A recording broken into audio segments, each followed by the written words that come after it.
Oh, hey Patrick, how are you? Good. How you doing?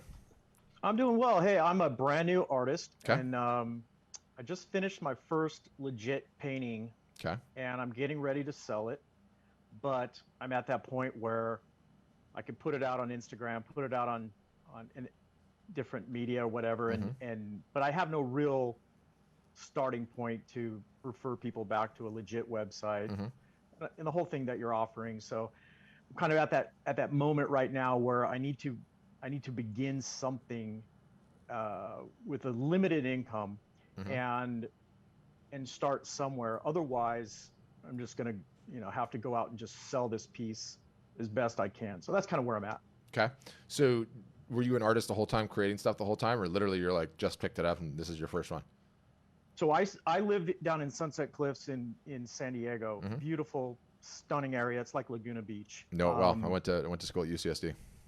Okay, yeah. So I moved down here and wanted to paint for 25 years Mm-hmm. and found every piece of resistance I could to painting, Yeah. but wanted to do it. And finally, I got to a point this year where I've practiced and tried and failed for a few years and took classes and stuff. And I finally this year got to a point where I said, I'm going to deconstruct painting to its absolute construction level. Mm-hmm. And I went through every step as slowly as possible, and I realized this is all about just construction. It's really not that hard. And I actually produced a legitimate painting, not as my first go around, but just you know what I would consider my first real painting. And I thought I did a fairly good job. um, Here, I'll give you a show of it. I'll give you a little quick show. So this is my first painting Okay. that I did. um, and it's just something that I want to begin selling and producing more art, Mm-hmm. and that's just kind of the deal.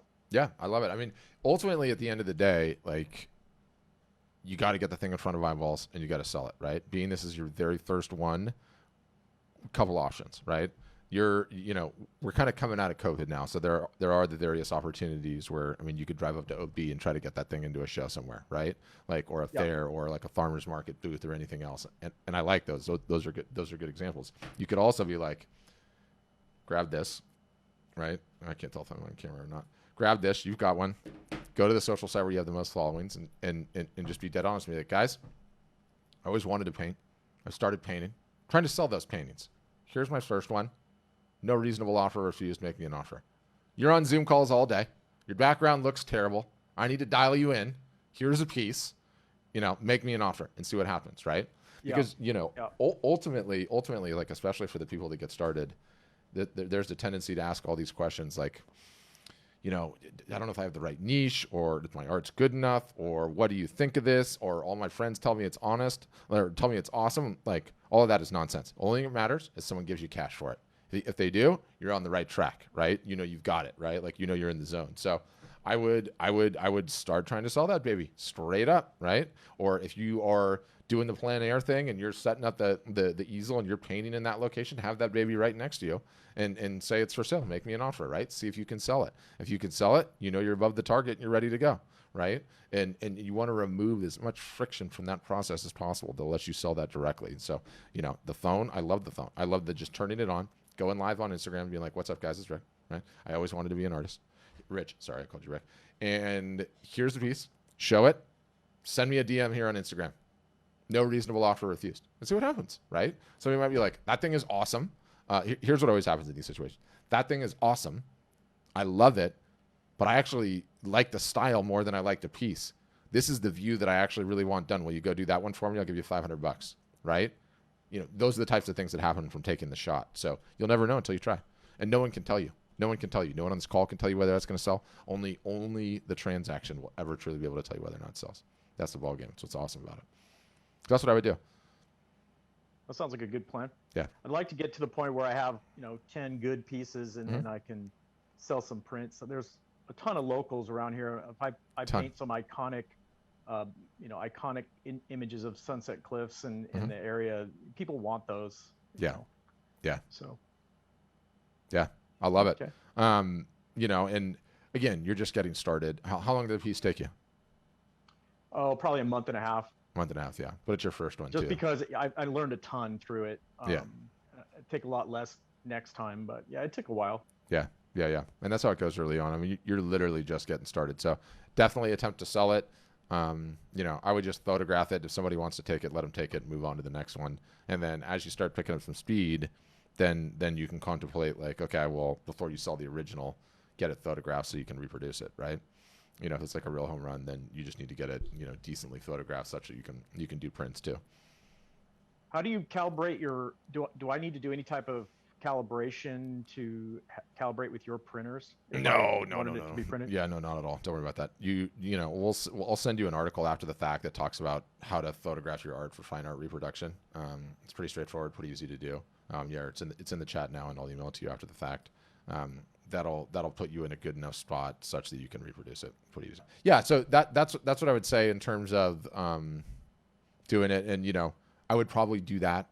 Focus on moving that piece just because it's your very first one first before worrying about the demo, because I want you to get some momentum and I want you to get some feedback on that thing and I want you to see if you can sell it.